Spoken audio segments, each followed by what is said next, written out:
दोस्तों, सीरिया और इजराइल की डील हो चुकी है। बिना समय गवाए आपके सामने एग्रीमेंट का ये प्रूफ रख रहा हूँ, जिसके अंदर तमाम एग्रीमेंट की जानकारियाँ हैं। आसान ज़बान में बता रहा हूँ। अमेरिका, इजराइल और सीरिया ने डील की है कि हम दोनों तीनों आपस में इंटेलिजेंस, मिलिट्री, डिप्लोमेटिक और ट्रेड मैटर पर अब एक हैं। यानी इजराइल, सीरिया और अमेरिका एक हो गए हैं। ये तीनों आपस में अपनी फ़ौज को शेयर करेंगे, इंटेलिजेंस शेयर करेंगे और यानी पूरी तरह से अब सीरिया आधिकारिक तौर पर इजराइल का साथी हो गया है और ये बिजनेस भी करेंगे।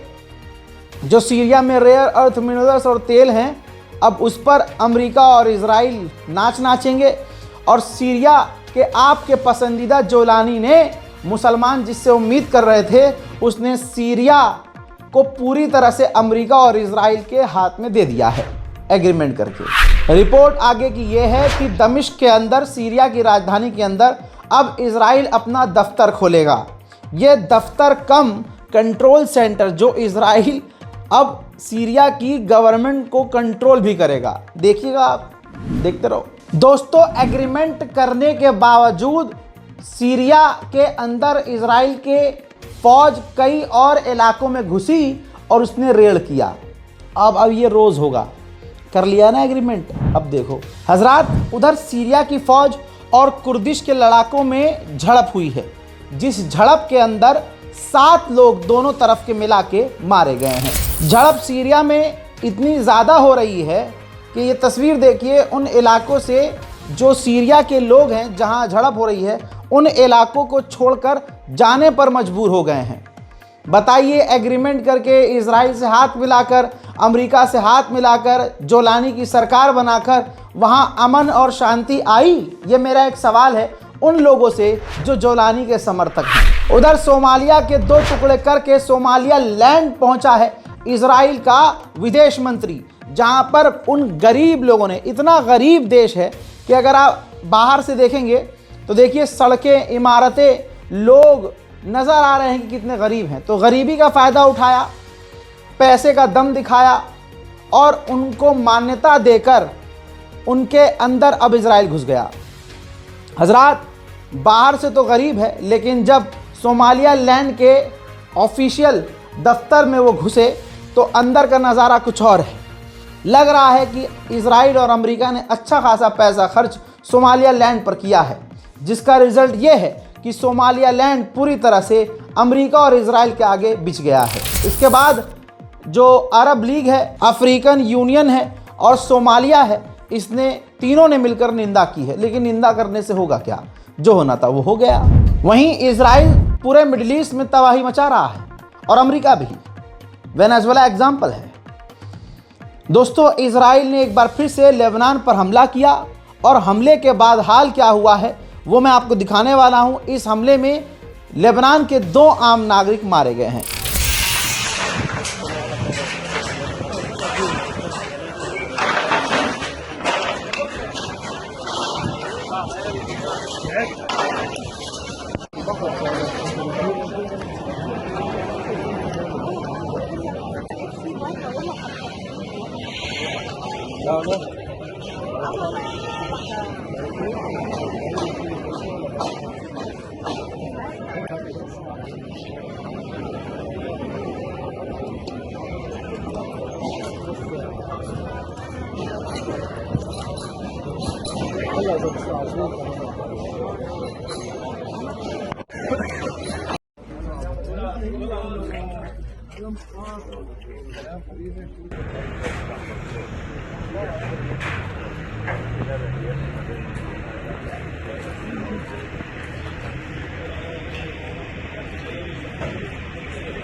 ये खतरनाक हमले करके लेबनान की ऐसी हालत इजराइल कर चुका है और वो रोज कर रहा है, और अभी भी लेबनान के आसमान में इजराइल के फाइटर जेट उड़ते हुए नजर आ रहे हैं।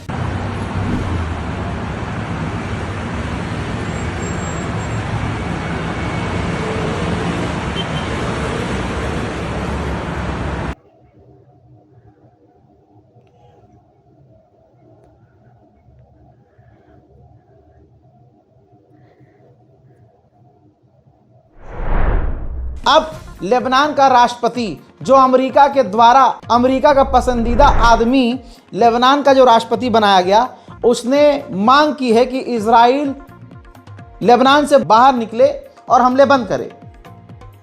और इंटरनेशनल कम्युनिटी से लेबनान के राष्ट्रपति ने मांग की है कि इजराइल पर प्रेशर बनाया जाए।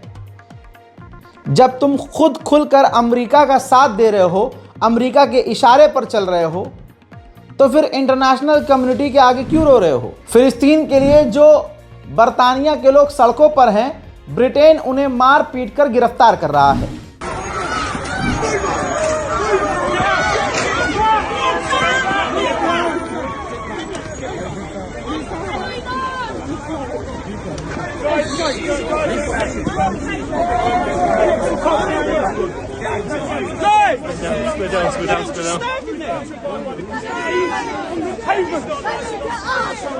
Stay on the pavement! Stay on the pavement! I'm telling you once more, stay on the pavement! Okay, there's police officers with him. Okay, go make sure he's okay. That Section 12 conditions are now in place. They must stay on the pavement or they are liable for arrest. The Court of Act is in place. You must stay on the pavement. If you do not, you will be liable to arrest. Okay? Let's start moving. Stay on the pavement. फिलिस्तीनी church ने, जो फिलिस्तीन का church है, उसने दुनिया भर के जितने भी चर्च हैं उनको मैसेज दिया है कि आप अमेरिका पर प्रेशर बनाइए। जो इजराइल ने गज़ा में मदद रोकी हुई है जाने से, वो मदद गाज़ा के अंदर पहुंचाई जाए, क्योंकि गाज़ा का हाल बहुत ज़्यादा बुरा हो चुका है। गाज़ा के अंदर कई ऑपरेशन अभी भी होने हैं, जिनमें से अभी ऑपरेशन क्या है वो खुलकर सामने नहीं आया है, लेकिन एक ऑपरेशन को अमेरिका ने अप्रूवल दे दिया है इजराइल को कि आप ये ऑपरेशन कर सकते हैं। जाहिर सी बात है, ये गाज़ा के और फिलिस्तीन के हक में तो ऑपरेशन होगा नहीं। अब बस देखते रहिए, दुनिया इधर उधर देख रही है और इजराइल गाज़ा में तबाही मचा रहा है। उधर रेड क्रॉस ऑर्गेनाइजेशन ने जानकारी दी है, जो फिलिस्तीन के कैदी हैं, इजराइल हमें उनसे मिलने नहीं दे रहा है, जिनके ऊपर इजराइल जेल के अंदर जुल्म कर रहा है। आपको वो इजरायली फौजी याद होंगे जिन्होंने इजराइल की जेल में फिलिस्तीनी महिलाओं और पुरुषों का भी रेप किया। अब इजराइल की मीडिया ने उनका महिमामंडन किया, उनकी तारीफ की, और मीडिया ने उन बलात्कारियों को सामने रखा मीडिया के और उनसे सफाई दिलवाई। बलात्कार की क्या ही सफाई होगी हजरात। हद ये हो गई है कि एक आरोपी जिसने फिलिस्तीनी महिलाओं की इज्जत लूटी जेल के अंदर, अब वो वीडियो बनाकर पूरे अरब को धमकी दे रहा है कि 1948 याद रखो और हमारे इस इजराइल से, फिलिस्तीन की ज़मीन से निकल जाओ, वरना दूसरा ऑप्शन हमारे पास न्यूक्लियर का है।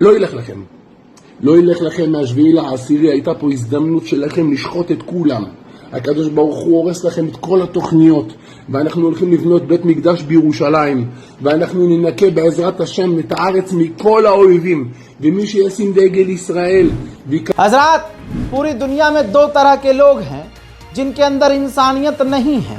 भारत में उस संगठन को आप अच्छे से जानते हैं, और दूसरा इजराइल है। ज़रा देखिए इजराइलियों को, जो इजरायली इन्फ्लुएंसर्स हैं वो फ़िलिस्तीनी भूखे लोगों का मजाक उड़ा रहे हैं, पानी पीते हुए, खाना खाते हुए। उसके बाद इन्होंने वीडियो लगाई है भूखों की, और ये फास्टिंग बता रहे हैं कि मैं, मतलब एक मीम बनाया है इन्होंने, तो यानी फास्टिंग का मीम बनाकर गाज़ा के भूखों का फुटेज इस्तेमाल किया गया है इजरायलियों के द्वारा, और ये वेस्टर्न मीडिया भी यही कर रहा है। वहीं जापान भी कहीं ना कहीं इजराइल के साथ है।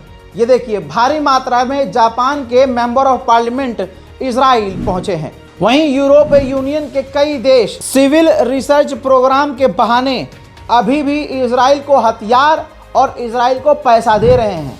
दोस्तों वहीं मैंने कल बताया था, इजराइल ने गाज़ा की येलो लाइन को आगे बढ़ाकर गाज़ा के जो बचे कुछ इलाके थे उस पर 60% और कब्जा कर लिया है। उधर एक बार फिर से कहानी पलट गई है। नेतन्याहू ने ट्रंप को मना लिया है कि हम गाज़ा का क्रॉसिंग बॉर्डर, रफ़ा बॉर्डर नहीं खोलेंगे जब तक हमें हमारी आखिरी बॉडी हमास नहीं लौटा देता। जबकि हमास कह रहा है कि हमने तमाम बॉडीज़ को इजराइल को लौटा दिया है।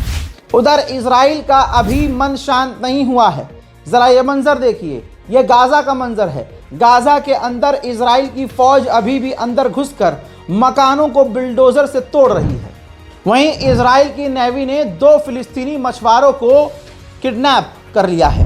उधर अमेरिका के सेनेटर्स और मेंबर ऑफ पार्लियामेंट मांग कर रहे हैं कि अमेरिका को भी सोमालिया लैंड को मान्यता दे देनी चाहिए। हालात इतने ख़राब हैं फ़िलिस्तीनियों के कि आप सोच नहीं सकते। ये इजराइल के लोग फितरती चोर हैं। तस्वीर देखिए, वेस्ट बैंक में फ़िलिस्तीनियों के मकान से उनके साजो सामान की दिन दहाड़े इजराइल की फ़ौज चोरी कर रही है। ये हाल हो गया है दोस्तों इजराइल की फ़ौज का। और दूसरी तरफ इजराइल के जो सेटलर्स हैं वो फ़िलिस्तीनियों पर, वेस्ट बैंक पर हमला कर रहे हैं।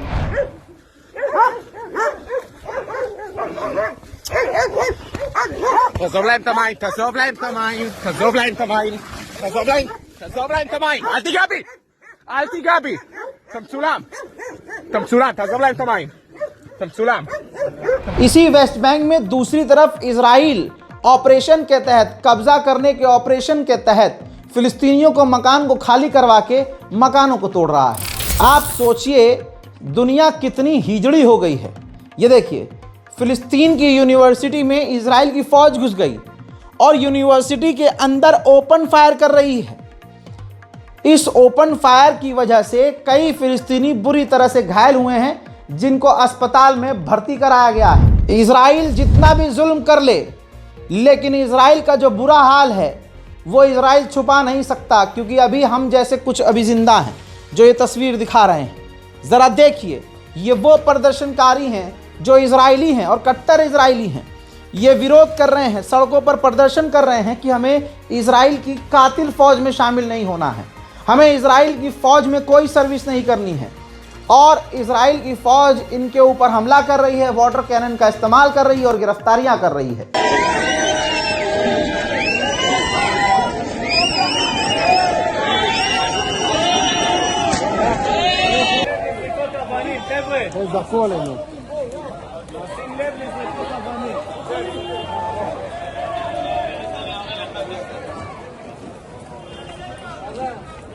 הוא כוח של עשרות מג"בניקים מחלץ אותנו עכשיו.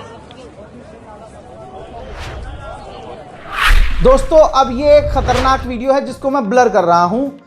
इजरायली जो प्रदर्शन कर रहे थे उनके ऊपर बस चढ़ा दी, प्रदर्शनकारियों पर बस चढ़ा दी इजराइल। खून सालों का ऐसा ही है। अब क्या हुआ, बस चढ़ाने की वजह से एक इजरायली ही नागरिक मारा गया है। अजी हालात इजराइल के अंदर के इतने बुरे हैं कि जब से जंग चल रही है, लगभग 2 साल से, एवरेज लगा लीजिए 2 साल, तब से अब तक इजराइल के 2 लाख नागरिकों ने अपना मुल्क परमानेंट छोड़ दिया है। हज़रत अज़रबैजान के बारे में मैंने कल बताया था, वो जो तोते की नाक वाला आदमी है, अज़रबैजान का राष्ट्रपति इल्हाम अलीयव, उसका टेल्ड स्टेटमेंट आया है। उन्होंने कहा कि अज़रबैजान ने हमेशा फ़िलिस्तीन का साथ दिया और फ़िलिस्तीन स्टेट बनने की मांग की है। लेकिन ये मुद्दा अरब का है, अरब को खुद सुलझाना चाहिए। हरामी पीछे हो गया, खुद सुलझाए, खुद निपटाए। और हम अपनी फ़ौज गाज़ा में नहीं भेजेंगे, क्योंकि गाज़ा में हमारी फ़ौज को कोई सिक्योरिटी नहीं मिलेगी। हम भले ही फ़िलिस्तीन के समर्थक हैं, लेकिन इससे हमारी फ़ौज को ख़तरा कम नहीं होगा और हम अपने लोगों को ख़तरे में नहीं डालेंगे। दोस्तों, यमन के अंदर यूएई की फट गई और यूएई वहाँ से भाग गया। और जो संगठन एसटीसी है, जिसे यूएई ने सपोर्ट किया था, उसकी भी हवा टाइट हो गई है और एसटीसी ने यमन की फ़ौज को हथियार सौंप दिए हैं और यमन से बाहर निकलना शुरू कर दिया है। एसटीसी के निकलने के बाद यमन की फ़ौज ने अपने अपने इलाकों पर दोबारा से कब्ज़ा शुरू कर दिया है। मोहतरम हजरात, ईरान से नए मंजर आ रहे हैं। ईरान का हाल बुरा किया जा रहा है अमेरिका और इजराइल की फंडिंग के ज़रिए, जहां पर अब इजराइल के समर्थन के बाद वहां ईरान में हाल इतना बुरा है कि प्रदर्शनकारी अलग अलग इलाकों में आगजनी कर रहे हैं।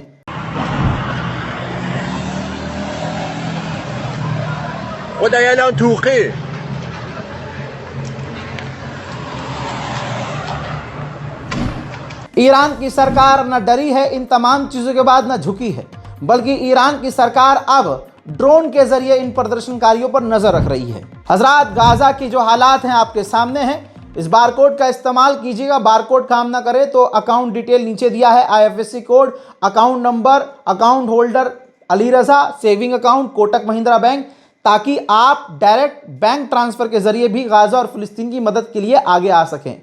हजरात, कुछ नहीं कर सकते तो ज़रूरी नहीं है कि आप डोनेशन के ज़रिए मदद करें। ज़रूरी यह है कि आप गाज़ा और फ़िलिस्तीन को अपनी दुआओं में याद रखें। बचा कुचा आपके दिल में फिर भी मेरे लिए अगर कहीं रहम आ जाए तो अपनी दुआओं में आखिर में मुझे भी याद रखें। मैं हूं रज़ा और आप देख रहे थे रज़ा ग्राफी अनस्क्रिप्टेड। जय हिंद।